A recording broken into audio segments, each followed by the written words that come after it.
So, Taya Valkyrie, of course, everyone's talking about Taya Valkyrie at the moment because she's been lumped into that group of people of will they, won't they re-sign with Impact Wrestling. Now, we know the fact that her contract with Impact Wrestling is coming to an end soon. Now, we don't have an exact date as to when her contract is set to expire. We don't know if it was like Ethan Page and it was the end of 2020. We don't know if it was Sami Callihan and it was the end of 2020. Or we don't know if it's like other people like maybe Moose, Rosemary, Rich Swann, and others, whereby her contract is set to expire in the first quarter of 2021. Ultimately, we don't have a fixed date when it comes to the contract expiration date of Taya Valkyrie. Now, when it comes to the side of Ethan Page, of course, Ethan Page hasn't re-signed with Impact Wrestling. He is now a free agent. His contract expired on the 1st of January 2021, and we're not expecting him to re-sign. If anything, actually, he was quite critical of Impact Wrestling over the last couple of days over his Impact Hard to Kill event against the Karate Man, so he's definitely not re-signing. On the side of Sami Callihan, of course, Sami Callihan, days before his contract was set to expire, he signed a new deal with Impact Wrestling and he's sticking around for the foreseeable future. He faced Eddie Edwards in a losing effort at Hard to Kill in the Barbed Wire Massacre. Now, there's Taya Valkyrie as well, because of course Taya Valkyrie did compete at Hard to Kill on Saturday. Now, Taya Valkyrie competed for the Knockouts Championship. She faced off against Deonna Purrazzo in a match, and she lost that match. And a lot of people, myself included, were speculated going into the event. Possibly this could be Taya Valkyrie's final appearance for Impact Wrestling. If she lost, it could be a situation where she's putting over the new and current Knockouts champion, putting over the new head of the Knockouts division, as it were, as she leaves the company. Because, of course, Taya Valkyrie is the longest reigning Knockouts champion in Impact Wrestling too. So, by putting over Deonna Purrazzo on the way out, this would be a way of elevating the current talent and leaving Impact in a better way than she found it. That kind of mentality has been used over and over and over again when it comes to the world of pro wrestling. But we do have an update when it comes to the future of Taya Valkyrie and her contract status with Impact Wrestling right now. Now, this update was provided by PW Insider, and they have said in a post on their website, quote, for those who have asked us about Taya's situation after her defeat at Hard to Kill, she is scheduled to work on this week's TV tapings in Nashville starting today, which of course was Saturday, I think, or Sunday. So when it comes to Taya Valkyrie, PW Insider is saying that Taya Valkyrie is going to work the current TV tapings. Now, why is that significant? Well, it's significant, of course, because we know how Impact Wrestling tapes their television. They tape their TV in big batches. They tape their TVs 4, 5, 6 weeks at a time. So if Taya Valkyrie is at the current Impact TV tapings, the post-Hard to Kill TV tapings, that says that Taya Valkyrie is going to be on Impact Wrestling television for at least the next 4, 5, or 6 weeks. It also gives us an indication as to the situation of her contract. Now, there are multiple avenues of thought when it comes to her contract right now.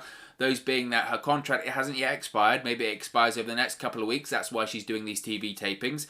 Maybe her contract has expired, but she's working on a handshake per appearance deal. That's absolutely a possibility. That happens in pro wrestling all the time.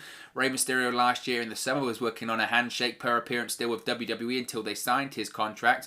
Or 3, of course, it could mean that she has signed a new deal with Impact Wrestling and she's going to be sticking around for the foreseeable future. At the moment, we just don't know the situation or the update, frankly, when it comes to her contract situation with Impact. So she is going to be on TV for the next few weeks. I think that's the most important thing.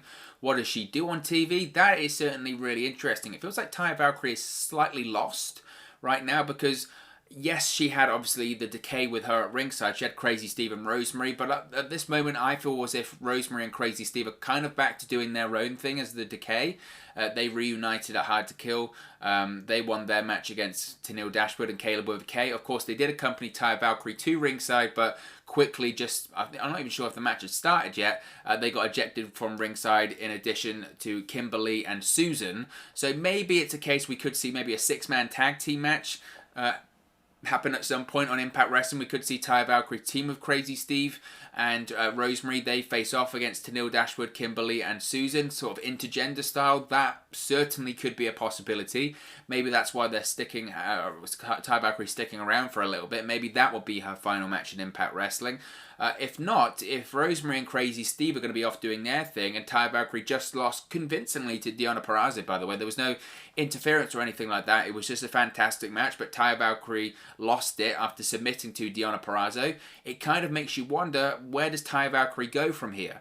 Now, when it comes to her future, I speculated that I felt she could join WWE, not just because obviously we know the connections to WWE. Her husband, John Morrison, does work for WWE, but we also know the level of the women's division in WWE as well. It's arguably the only women's division in the world right now that rivals Impact Wrestling's Knockouts division. So I felt that going from Impact's Knockouts division to WWE is maybe a step up, considering how you want to look at it. Probably financially it's a step up, but in terms of creative and ability, it's maybe a step up as well. That's debatable, but it isn't a step down or anything like that. So considering her age and at the time of her career, I think, was she 37, 38 at this point, she probably wants to look, how many more opportunities do I have to go to WWE? Now, obviously, going to WWE isn't the be-all and end-all for everyone. For most people, it is. For most people, it's the aim to one day work for WWE, and maybe it's the same for Taya Valkyrie. I think back in 2011, she possibly had a tryout with WWE. Of course, wasn't successful. Found her early success in in Mexico rather,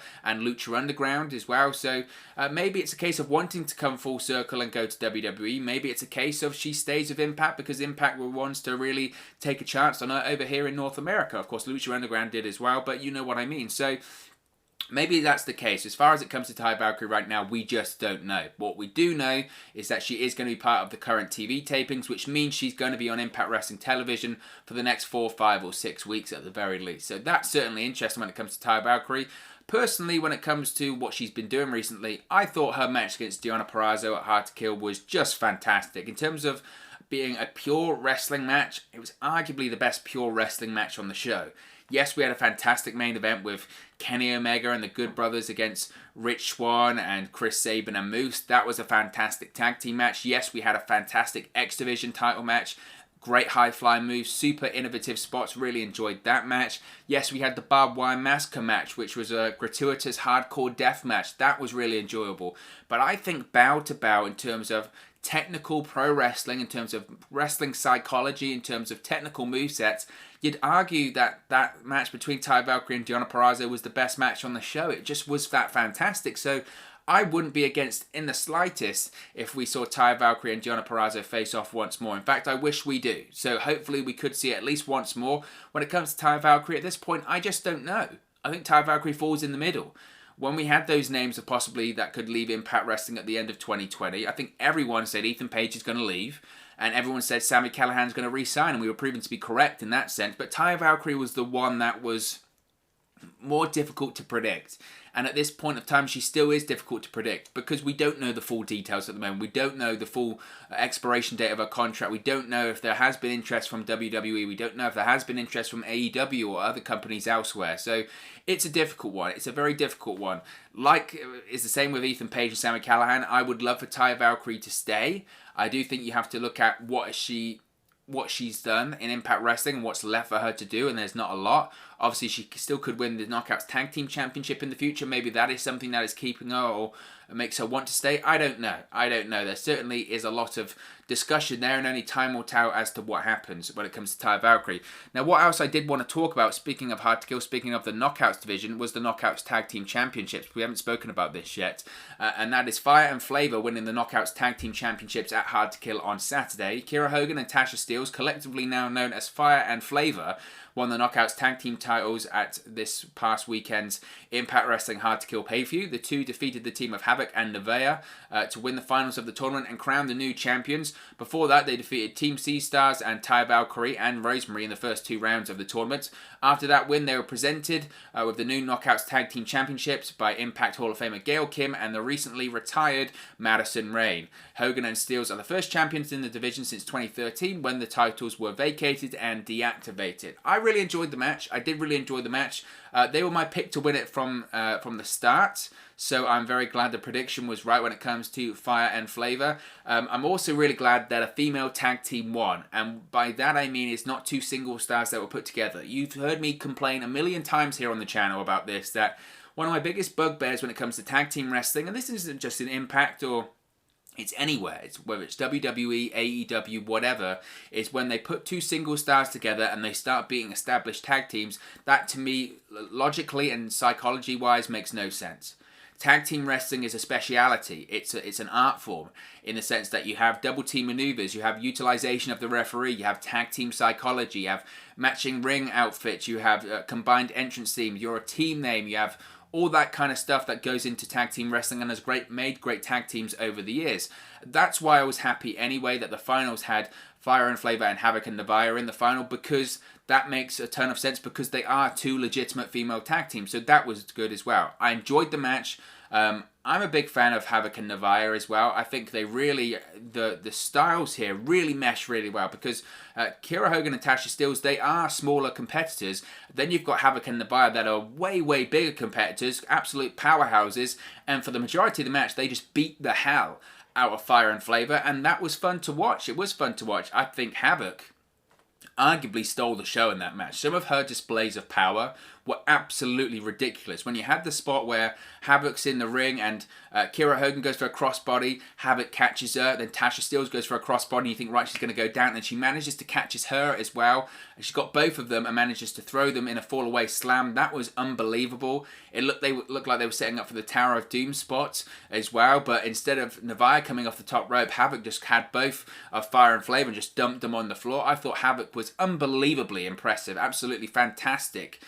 Really enjoyed the match, really did enjoy the match, but I do think the right team won. I think they absolutely are the right team to be the first Knockouts Tag Team Champions. They are a legitimate female tag team. Hopefully, with this tournament, we can see more female tag teams stick around in Impact Wrestling, whether it's Fire and Flava, Havoc and Nevaeh. Team C Stars, I think, was a legitimate tag team as well. Hopefully, they bring more tag teams into Impact, because I do think this is the next evolution of women's wrestling in Impact Wrestling. I do think this is the next evolution of the Knockouts division. The Knockouts division is known for being a cornerstone of Impact Wrestling. It's known for being incredibly strong, and it's known for having just fundamentally great matches. It's not about all of the other elements of female wrestling. The bedrock of the Knockouts division has always been fundamentally sound wrestling and psychologically sound wrestling. That's what we saw with Taya Valkyrie versus Deonna Purrazzo. So hopefully this transitions into the Knockouts tag team division. And like I said, for me, it feels like the next evolution of the Knockouts division of female wrestling in Impact Wrestling. I'm glad that Kiera Hogan and Tasha Steelz won that match. We mentioned it in the Superstars to Watch or Stars to Watch in 2021. I mentioned that Kiera Hogan and Tasha Steelz were stars to watch in 2021, and this is the reason why, because I did feel that they were going to be the Knockouts Tag Team Champions. I do feel like there is a ton of potential there.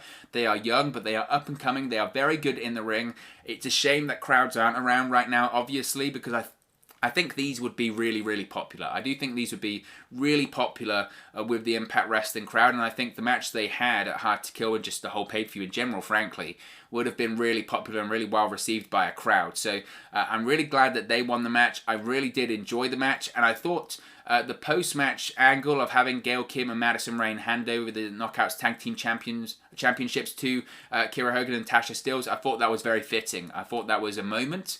I thought it was meant to be a sign of the past sort of putting over the present and the future of the Knockouts division. I felt it was a way of, passing the torch, as it were. These two were former Knockouts Tag Team Champions. They are former Knockouts Champion. You've got Gail Kim's an Impact Hall of Famer. You've got Madison Rayne, who had just retired, but obviously she is going to be an Impact Hall of Famer someday as well. It was a way of passing the torch. It was a way of saying, right, these two knockouts are some of the big stars that we have right now. It's no longer about us, it's about them. They're the present, they're the future of the Impact Knockouts division, and I thought that was a very classy thing to do, and it's a great visual on the pay-per-view as well. That's how you establish two new titles, but it's also how you establish two new stars. So I very much enjoyed that, and I very much enjoyed the pay-per-view, but glad that they won the tag team titles, and hopefully we have more matches when it comes to Havoc and Nevaeh versus Fire and Flava, because I really do think they actually had a fantastic match. So fantastic knockouts action, as always, when it comes to Hard to Kill at the weekend. But of course, as always, this is just one man's opinion. What are your thoughts on Taya Valkyrie's contract status update when it comes to Impact Wrestling? She is going to be working the upcoming TV tapings after Hard to Kill, and Fire and Flava winning the Knockouts Tag Team Championships, becoming the first Knockouts Tag Team Champions since 2013. Let me know your thoughts in the comment section below. I'll do my best to respond and reply to all of your comments. Really enjoy interacting with you guys, talking about Impact Wrestling, WWE, AEW, all things pro wrestling here on the channel. So be sure to get involved in the community, drop a comment below. All opinions are welcome. If you have enjoyed this video, please do smash a like on the like button too. Really does help us out here on YouTube, go up the rankings and get into people's recommendation feeds if you haven't seen our videos previously. But most importantly, if you haven't already, please do subscribe to Wrestle News 365. You can do that by clicking the bottom right hand corner of the screen right now, or if you wait a few seconds, there'll be a subscribe button at the end of this video, along with another video for you to watch. Thank you very much for watching, listening, streaming, or however you come across this video today, and I'll speak to you again very, very soon. Hey guys, thank you for watching, listening, streaming, or however you come across this video today. Be sure to click on the video on the right there to watch our next video, or click the bottom there to subscribe, or the bottom right hand corner. Thank you very much, and I'll speak to you again very soon.